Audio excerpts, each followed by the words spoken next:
मध्य प्रदेश के बड़े शहरों में शामिल ग्वालियर जो संस्कृति विरासत को अपने में सहेजे हुए है, लेकिन उसी शहर के व्यापारी वर्ग आज परेशान हैं। मामला शहर की बदहाली से जुड़ा हुआ है। हालात ऐसे हो गए हैं कि अब व्यापारी प्रदर्शन के रास्ते पर चल पड़े हैं। ये रिपोर्ट देखिए।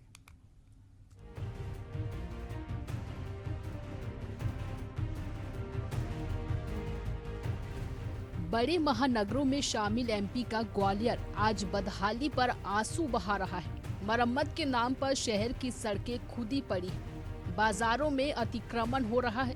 साथ ही स्ट्रीट डॉग के आतंक से भी लोग परेशान हैं। शहर के ट्रांसपोर्ट नगर के हालात भी कुछ सही नहीं है, जिसका असर व्यापार पर भी पड़ रहा है, जिसकी शिकायत निगम के अधिकारियों से भी की गई है, पर हालात जस के तस है।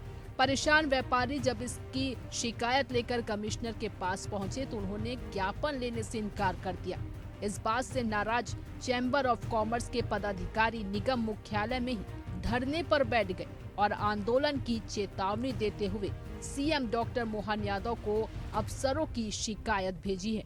देखिए, मध्य प्रदेश की सबसे बड़ी व्यावसायिक संस्था 119 साल पुरानी संस्था Madhya Pradesh chamber of commerce and industries के सभी कार्यकारिणी सदस्य और ग्वालियर शहर के सभी व्यावसायिक औद्योगिक संगठनों के साथ एक बड़ी बैठक चैम्बर ऑफ कॉमर्स में आयोजित की गई थी, जिसके अंदर 3 बंधु प्रमुख रूप से आए थे, जिसमें गार्बेज शुल्क जो तय दरें हैं उससे अधिक जो गार्बेज शुल्क वसूला जा रहा है वो मामला था। ट्रेड लाइसेंस जबरिया बनाए जाने के लिए बाध्य किया जा रहा है वो मामला था, और तीसरा ट्रांसपोर्ट नगर की जो गड्ढे वाली सड़क है उसको मोटरेबल किया जाए ये मांग थी।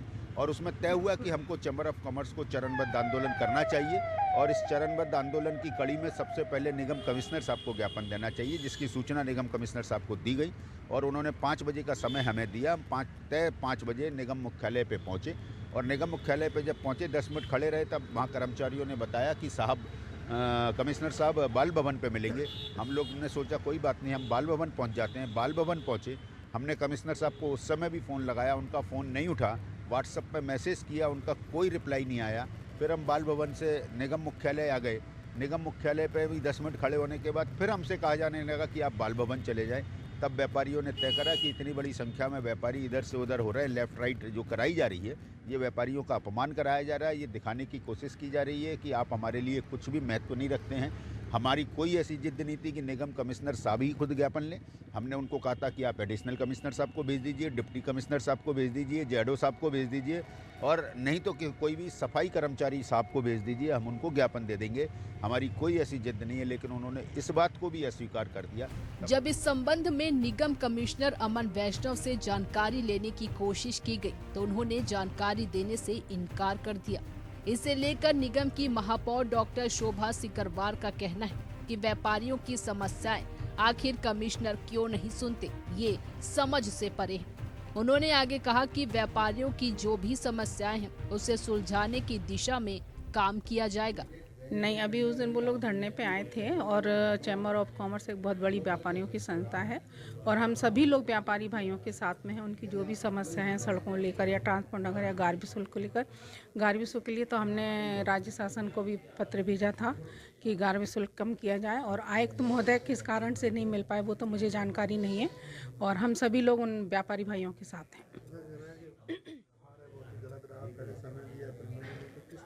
अब हो सकता है कोई इमरजेंसी निकल आई हो तो वो तो मैं नहीं कह सकती हूँ, लेकिन हम लोग व्यापारी भाइयों के साथ हैं, उनके हर परेशानी में उनके साथ खड़े हुए हैं, और कोशिश भी रहेगी कि उनकी हर परेशानी को सुलझाया जाए। वर्तमान में ग्वालियर शहर काफी बदहाल हो चुका है। शहर में चारों तरफ अव्यवस्थाओं का आलम है। निगम के अफसरों के कान में जूं तक नहीं रेंग रहा है। आम आदमी तो छोड़िए, शहर का व्यापारी वर्ग भी हलाकान है।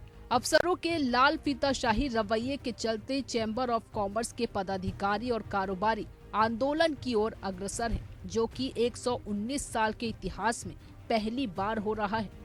अब देखना ये होगा कि व्यापारियों के प्रदर्शन का निगम अधिकारियों पर कितना असर पड़ता है। क्या इसके बाद शहर में रुके हुए काम पूरे होंगे, ये तो फिलहाल आने वाला समय ही बताएगा।